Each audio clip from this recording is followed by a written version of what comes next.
Horror movies love snatching away victories. There's nothing more devastating than seeing a character that you've been rooting for thinking that they've managed to escape the killer only to then suddenly meet a brutal death. And that's exactly what we're talking about today. So, I'm Josh from WhatCulture.com and these are 10 more horror movie characters who are seconds away from surviving. And full warning, there will be full spoilers for all movies ahead, but especially for Scream 2022 and of course the Texas Chainsaw Massacre 2022. Number 10, William Saw 6. By design, there are a lot of characters who are only seconds away from surviving in the Saw franchise. Of all the characters on this list, these are the only ones who have a literal timer counting down to their demise. None have come quite so close to victory, only to have it snatched away from them than William in Saw 6 though. This dodgy health insurance exec is forced into a series of tests where he decides who lives and who dies out of his colleagues, a process that causes him untold levels of trauma. Eventually, he gets through his task though, only to be treated by one final game in classic Saw fashion.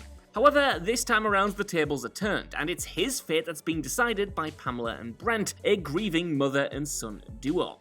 The twist is, William previously denied Pamela's husband and Brent's father the health insurance that he needed to cure an ailment that eventually killed him, and Jigsaw has now given them the ability to enact revenge should they wish.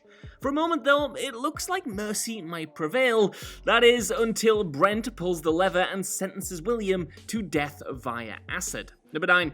Dewey Scream. Oh Dewey, your 9 lives finally gave out, didn't they? Deputy Dewey should not have made it this far in the Scream series. I mean, the man has been attacked and left for dead so many times that it became a running joke, but the latest installment finally called time on this iconic character.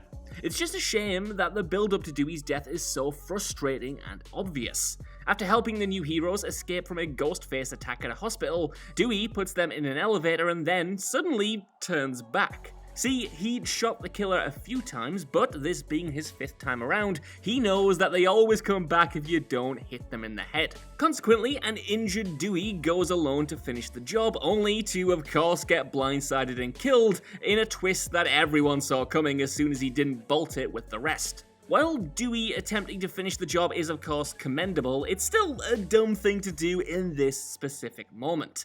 At the very least, he could have made sure that he had one of the survivors backing him up, but instead, he tempts fate despite barely getting away in the first place. Number 8.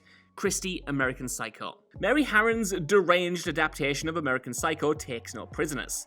Christian Bale's Patrick Bateman is a slick serial killer who keeps decapitated heads in his fridge, and he's not in the business of letting anyone escape to reveal his twisted hobby to the world. At one point, however, it does look like one of his victims, CHRISTIE, might actually escape his clutches. But let me step back for a second. See, if there's anything Bateman likes more than murder, it's sex, so it's no surprise that he often blends these two interests. This results in him picking up sex worker CHRISTIE and bringing her back to his apartment to get it on with his date Elizabeth. However, it's not long until he kills Elizabeth, which gives CHRISTIE the chance to flee with a bloody naked Bateman in pursuit. After a scuffle, it looks like she might have actually gotten away from him, running down the stairs as her would-be killer screams at her from the top floor. But just as she's about to get off the staircase, Bateman drops a chainsaw from above, which lands and kills her. If she was just seconds quicker, she might have been home free and be able to leave the building to find help. Number 7. Ben, Night of the Living Dead. A true classic of the genre, Ben's death in Night of the Living Dead was so surprising and impactful that we're still regularly talking about it over 50 years later. To sum up this ghoulish zombie tale, a group of human survivors band together to defend a house against the undead, with only one of them, Ben, being smart enough and strong enough to not become zombie chow overnight. Instead, he manages to secure himself in the cellar, awakening in the morning to the sounds of a hunting party clearing the zombies from the area. And in that moment, it looks like help has arrived, but of course, things are never that simple. Hearing the shots, Ben tentatively goes upstairs to investigate the commotion outside, only for the hunting party to spot him through the window and then shoot him in the head, mistaking him for one of the shamblers.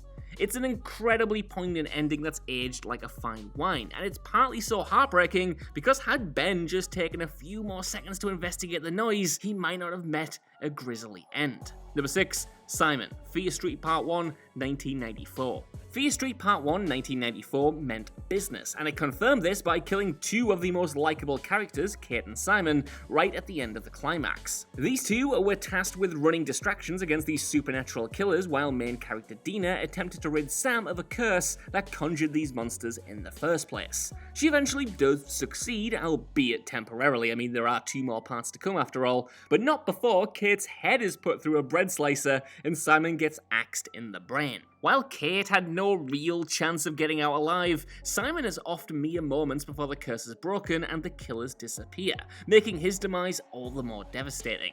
Though the actors continue to cross over in the rest of the series playing other characters, Simon himself is missed dearly. Number 5. LEAVEN Cube. Cube sees 5 people trapped in a deadly maze, forced to move room to room avoiding traps in the hopes of eventually making it to the end. Among them is Joan LEAVEN, a smart young woman with a whole lot of compassion. It's that compassion that ultimately leads to her downfall though. Just as the 3 remaining survivors, leaving Kazan and Worth, are about to escape the cube through the final door, Worth has a change of heart at the very last hurdle and decides that actually he wants to stay behind to die. Instead of taking her opportunity to escape and saying, well, your choice dude, LEAVEN actually stops to talk some sense into him. This gives the psychotic and presumed dead Quentin the opportunity to catch up to the group and then impale LEAVEN from behind, which will be something of a running theme on this list. When all is said and done, Quentin, Worth and LEAVEN all die, while only Kazan takes his chance to escape. Number 4. Melody, The Texas Chainsaw Massacre 2022. The most recent Texas Chainsaw Massacre movie is totally bonkers, but not really in a good way. It's chaotic, random, and seems to just pull things straight out of its arse. Case in point, the surprise death of Melody, who gets beheaded via chainsaw seconds before the movie ends. But let's back up for a second. See, this latest franchise offering once again sees a bevy of youngsters encroach on killer Leatherface's turf, leaving only 2 survivors, sisters Melody and Lila. The pair then stage a final showdown with the chainsaw-wielding maniac and just about get the upper hand on him. Taking the saw for themselves, they use it to give the villain an uppercut which seemingly kills Leatherface as he gets knocked back and then sinks to the bottom of a pool. The pair escape, jump into a car and put it on auto drive, laughing to themselves about how the nightmare is now over. Of course, it isn't though, and Leatherface suddenly comes back to life, smashes through the car window and drags Melody out before taking off her head while taunting Lila as the car drives away. It's jarring, bizarre and out of nowhere, but it certainly makes you consider just how close both were to getting out alive. Number 3. Jenna, Friday the 13th, 2009. The Friday the 13th reboot isn't a great horror movie, but it did have a few shocks up its sleeve. This time around, the story isn't solely about horny young adults going to Camp Crystal Lake to have sex with each other and then get chopped up by Jason Voorhees, though there is still a lot of that. It's also about Claire, a man whose sister Whitney recently disappeared on the camp grounds. While the other characters party, Claire is joined by Jenna as the pair team up to find Whitney. And they eventually stumble upon her chained in the tunnels running underneath Camp Crystal Lake, but unfortunately for them, that just so happens to be the place that Jason calls home, and the 3 are then chased to the exit. After a scuffle, it looks like they're about to get free, with Whitney and Claire climbing out of the tunnels and reaching down for Jenna, who then gets impaled in a jump scare as Jason catches up to them. She was so close to getting out, but hey, I guess at least Claire made sure his sister got out first. Number 2, The Survivors, The Mist. A what culture horror staple, every genre fan knows how devastating the ending of The Mist is. After aliens descend on a small American town via an otherworldly mist, a group of heroes led by Thomas Jane's David take refuge in a defended supermarket. In classic horror fashion though, David quickly realizes that desperate humans can be just as threatening as 6-legged alien freaks, so he bolts from the supermarket with his son and a couple of other survivors in tow. As the gang drives through the mist, the end seems nigh, and their fates appear doomed when the car runs out of fuel.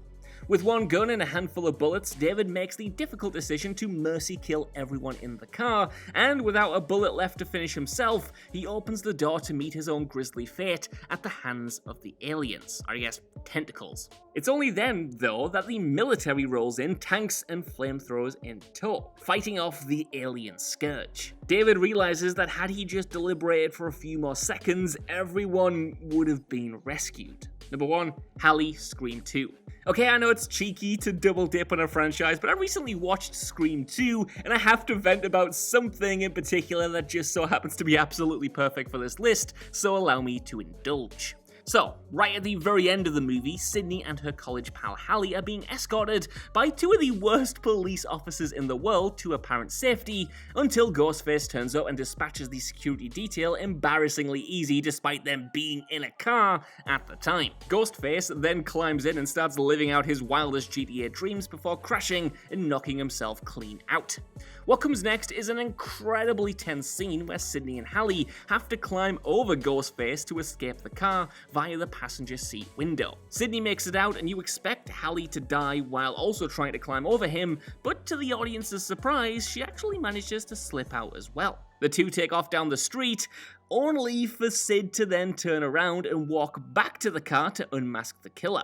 In doing so, she leaves poor Hallie alone in the middle of the street, who, surprise surprise, then gets killed by a now conscious Ghostface who slipped out the car when the pair had their backs turned. It's like, Sid, I know you really needed to know who was tormenting you, but you should just be grateful that nobody died in that car to begin with. Stop tempting fate. So, that's our list. I want to know what you guys think down in the comments below. What do you think about these deaths, and are there any similar ones that I missed off here? While you're down there as well, could you please give us a like, share, subscribe, and head over to What Culture Horror for more lists like this on the regular. Even if you don't though, I've been Josh. Thanks so much for watching, and I'll see you soon.